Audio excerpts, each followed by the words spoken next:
Allez, de retour dans Y'a plus qu'à, bien sûr, pour cette dernière émission de la saison en direct. Et j'accueille sur ce plateau Philippe Augu. Bonjour Philippe. Bonjour. On va parler avec vous dans un instant de la guinguette de trop, parce que là on a vraiment envie de sortir et d'aller au bord de l'eau.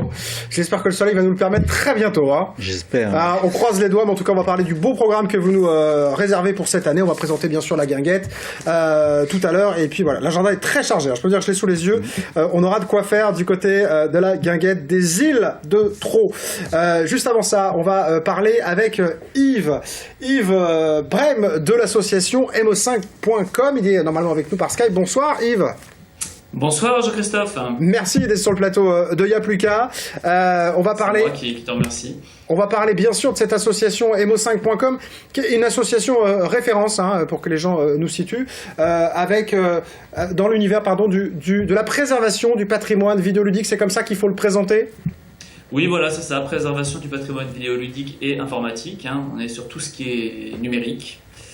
Et donc c'est une association qui existe en effet depuis 2003. On est la plus grosse association en France à ce sujet. Alors quand on dit préserver, évidemment c'est récupérer du matériel, le conserver dans de bonnes conditions, le réparer et aller jusqu'à le remettre bien sûr dans les mains des gens pour qu'ils puissent l'utiliser pour des recherches, pour jouer, pour le découvrir. Voilà, alors c'est vrai qu'il y a une bonne partie de notre activité, c'est en effet la conservation, c'est-à-dire qu'on récupère des dons, un certain nombre de dons, et on remercie tous les gens qui nous donnent leurs anciennes machines ou leurs anciens jeux, plutôt que les jeter, tout simplement. Et donc, avec force d'une équipe de 250 membres, qui a des compétences tout à fait diverses, 250 membres, 250 bénévoles, on est une association de bénévoles, bien entendu. Eh bien, on les répare, on les entretient, on essaye de se rapprocher au maximum des conditions de conservation d'un musée. Et au final, avec notre collection qui est à peu près de 60 000 pièces. 60 000 oui. 60 000, Yves, c'est énorme. Oui, 60 000 pièces. Alors, on est un peu en relation avec d'autres associations à l'étranger. A priori, on serait le plus grand fonds d'Europe donc de patrimoine numérique. Et c'est important, du coup, de dire que ce patrimoine-là, on va en parler parce que vous avez quelques difficultés, on en parlera bien sûr dans cette interview, mais doit être préservé dans de bonnes conditions, mais c'est pas facile parce que vous n'êtes pas abreuvé de subventions, vous n'êtes pas soutenu par des grands mécènes, et cette culture-là a encore du mal à se faire financer. Voilà, oui, exactement. Il faut bien qu'on commence à réaliser que le jeu vidéo, le patrimoine numérique, c'est une culture maintenant, c'est une culture qui a baigné la plus grande partie de la population française actuelle, française et bien entendu d'autres pays.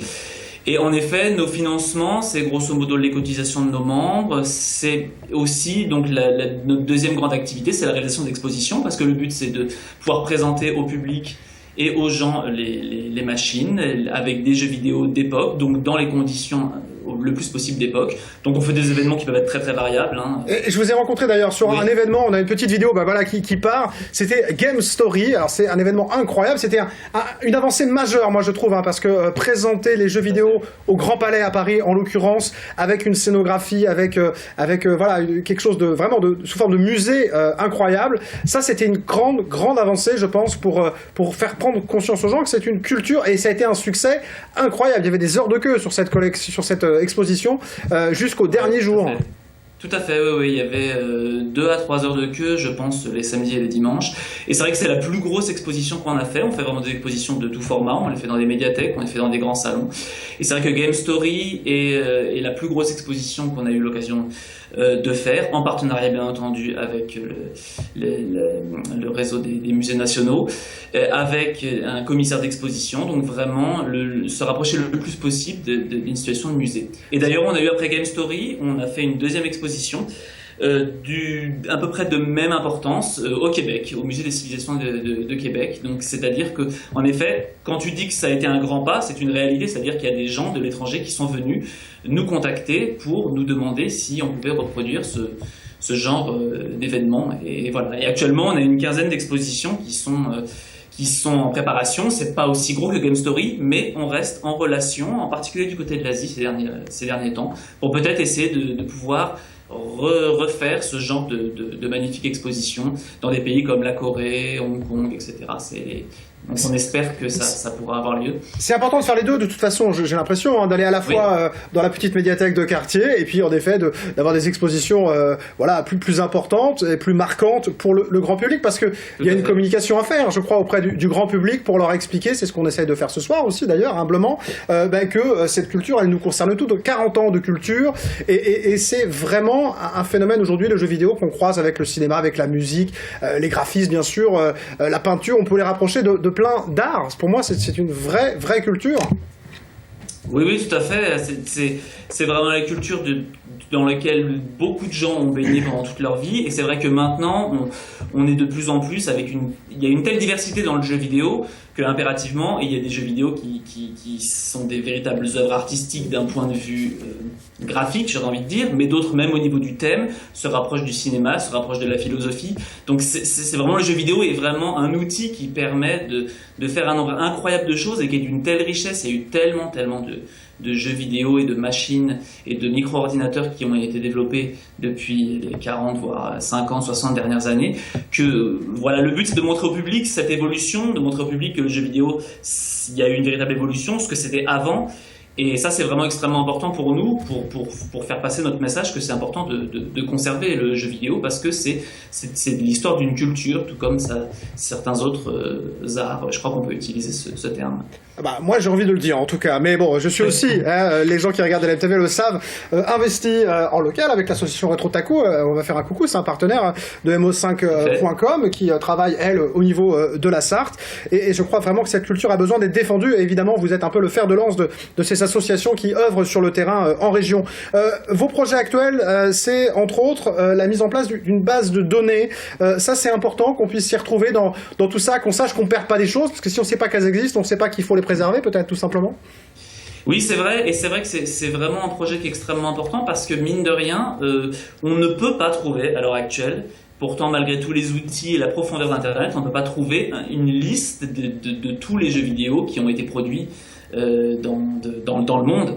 Donc ce qu'on a fait, c'est on est rentré en contact avec des associations dans différents pays. On est en relation avec l'EFGAMP, qui est la Fédération européenne des associations de conservation du patrimoine numérique, avec donc une association allemande, une association en Italie, on est également en relation avec une association au Japon, enfin comme ça avec différents acteurs.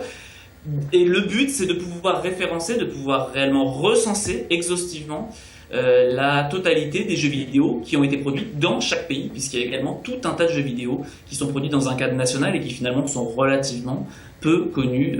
Voilà, la France a eu une belle époque, la French Touch, à la fin des années 80, au début des années 90, où on a eu une certaine reconnaissance de la part du reste du monde.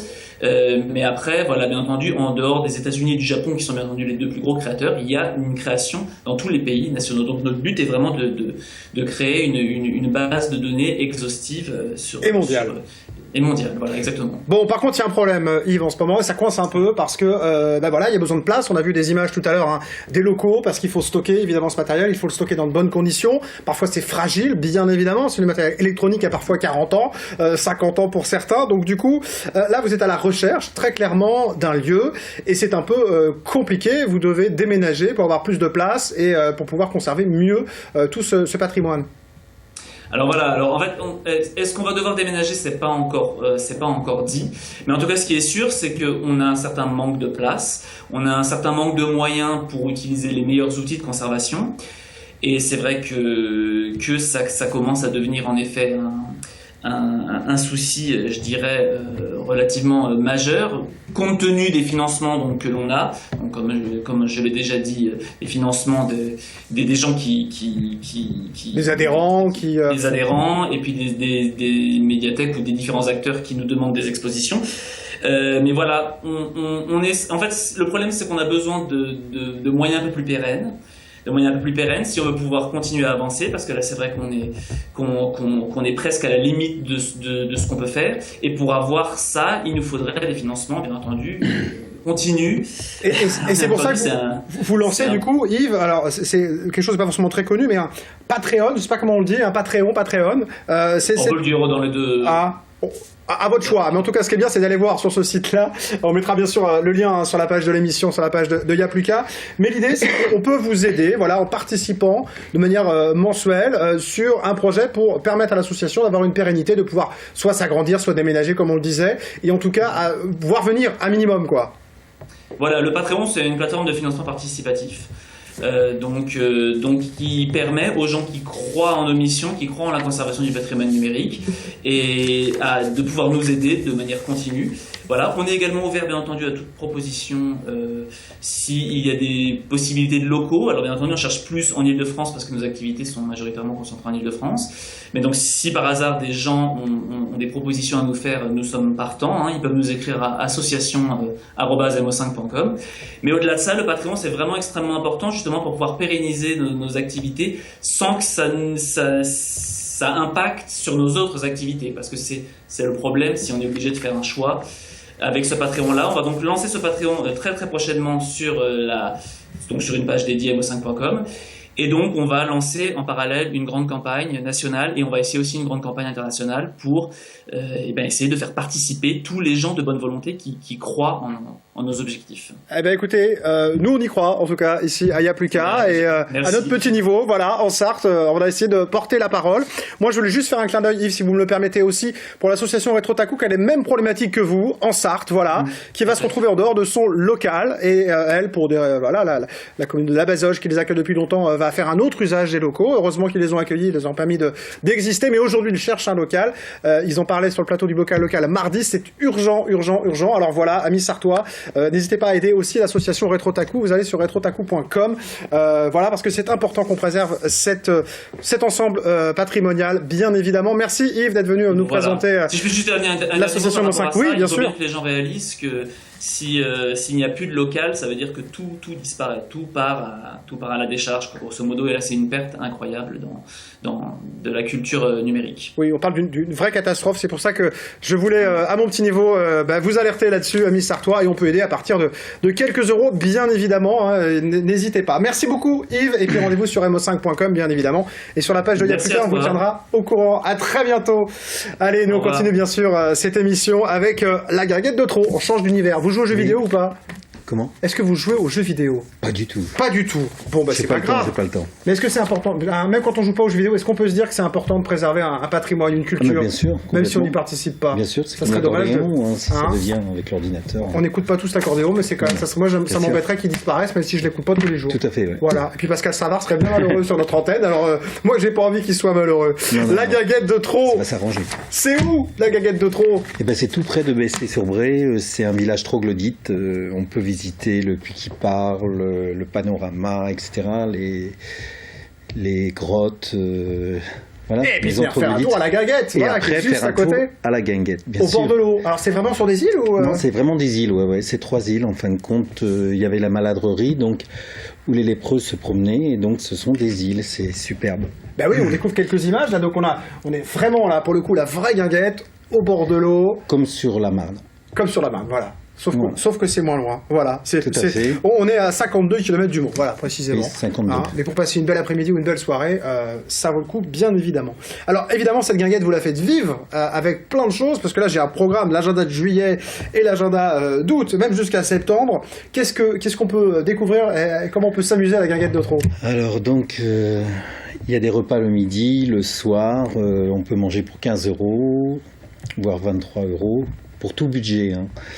Ensuite, il y a le repas enfant, il y a des spectacles, et donc nous avons des soirées cabaret. Alors oui, j'ai vu les images, il y a de tout, hein, j'ai vu. Oui, hein, Brésil, nous avons c'est la guinguette cabaret, en fait. Oui, tout à fait. Nous avons les sosies de Star, nous avons les Madame Sans Gêne, le cabaret de Vendôme. D'accord. Nous recevons aussi la troupe Brésil de Paris. Soirée Caraïbes, des belles danseuses, des beaux danseurs, bien sûr, pour tout le monde. Nous avons les Chippendales, nous avons des soirées à thème jazz. Nous recevons la semaine prochaine Karine Hersan de Paris, qui a une cote extraordinaire. Samedi soir, là, nous avons la soirée chanson française avec Amy Bloom. Ensuite, on se retrouve en fin de mois avec notre journée méchoui, qui a lieu, je crois, le 17 juillet. Ah, 17 juillet, Cochon de lait farci. Voilà. Avec Bruno Lebrun et son orchestre. Le blanc. Pardon. Et du coup, c'est un orchestre musette. C'est que c'est extrêmement varié, en tout cas, ce que vous nous proposez, Philippe. Là, tout à fait. En fonction du, voilà, on peut choisir sa petite journée, mais en fonction de ce qu'on aime, vous nous proposez vraiment quelque chose de très, très, très varié, quoi. Voilà, et on termine donc au mois d'octobre avec une revue musicale, avec 6 superbes filles, 2 heures de spectacle. En fin de compte, il y a tout un show, on a des lasers, on a fumé, vraiment c'est un show télé, quoi. Bon, j'ai une petite question, parce qu'en régie, on a isolé une petite photo. Est-ce qu'on peut mettre la photo dont nous avons parlé avant cette émission, ma chère Rachel, qui réalise cette émission? Qu'est-ce que c'est que cette photo? Alors ça, c'est la salsa du démon. Parce qu'on a quand même un monsieur qui a des petites... Oui, c'est la salsa du démon. Ah ben voilà. Qui a des petits gros lots, voilà. Comment dire, merci de m'aider en régie. Voilà, je cherchais une manière de... Qui a des gros lots sur ses gros lots, dis donc. Voilà. Tout à fait. C'est extraordinaire. Hein. Ben écoutez, on va pas se priver. Voilà. Donc c'est la fête là-bas. On s'amuse en tout cas. Oui, c'est très familial. Les Parisiens se joignent à nous durant l'été. Les étrangers, aussi bien des gens du Québec, du Canada, des États-Unis, des Anglais. Et puis vous êtes, on peut venir de Tours pas loin, on peut venir de Blois pas loin. Donc bien sûr. On peut se retrouver là-bas avec nos voisins, bien évidemment. Et il y a une super déco. Voilà, c'est à voir sur place. Ah bah dans le vrai esprit guinguette, hein, on a mis des photos, ça c'est sûr. Donc il y a des thés dansants l'après-midi, il y a des balais avec orchestre, il y a le soir. Enfin là aussi on est c'est ouvert pareil. Tous les jours, midi et soir. Bon. Vous accueillez combien de personnes tous les jours, du coup, parce que qui viennent vous voir, là, vous se perdent dans la guinguette de trop? La semaine, c'est variable, mais les week-ends, c'est bondé, quoi, on refuse. Faut réserver ou pas, du coup, si on est pratico-pratique, mon cher oui, Philippe? C'est mieux le dimanche, de réserver pour le dimanche. Le week-end, voilà. Soir. On réserve, puis en plus quand il y a des soirées. Alors on va donner quelques exemples, hein, avant bien sûr de continuer l'émission. Un dîner spectacle show transformiste, par exemple, des magiciens, show Bourville et transformiste. Enfin voilà, on disait tout à l'heure vraiment d'été dansant, bien évidemment. Il y a aussi des vide-grenier, des produits régionaux. Début août, le 7 et 8 août. C'est le 6 et 7 août. Grande brocante vide-grenier, puis des produits régionaux, des soirées disco, des orchestres, bien évidemment, on en parlait tout à l'heure, différents orchestres qui passent, des sosies, enfin voilà. On peut vraiment, aller se dépayser à la guinguette de Trot. Le site internet, bien évidemment, si vous voulez tout ce programme, on peut pas le détailler en entier. C'est guinguette-troo.fr. Ça vient de quoi, Trot, d'ailleurs? Trot, c'est anglais, c'est un village anglais. D'accord, donc c'est une réinterprétation, oui, c'est très joli, très déclinaison. La guinguette des îles au bord de l'eau. Merci Philippe d'être venu nous la présenter. Merci, et puis écoutez, moi j'irai prendre un petit verre de... Il y a du Janière quand même ou pas? Oui, bien sûr. Bon, j'irai prendre un petit verre de Janière alors. Avec modération. Pardon, j'oubliais que j'étais à la télé. On parle de guinguette. Oui, j'ai un réflexe. C'est guinguette, Janière. Bon, le Sartois que je suis, on a des réflexes comme ça des fois, on ne sait pas. Merci mon cher Philippe. Dans un instant, on va recevoir dans l'émission les rêveurs de lune. Voilà. Ne bougez pas Philippe. Je parle encore un peu. Vous inquiétez pas, on est entre nous. Oh là là, tout va bien. Les rêveurs de lune seront là dans un instant. Bien sûr, on découvrira ce tout nouveau duo. Ils joueront en live. Et puis on découvrira aussi le clip de Rotterdam. À tout de suite dans Y'a plus qu'à.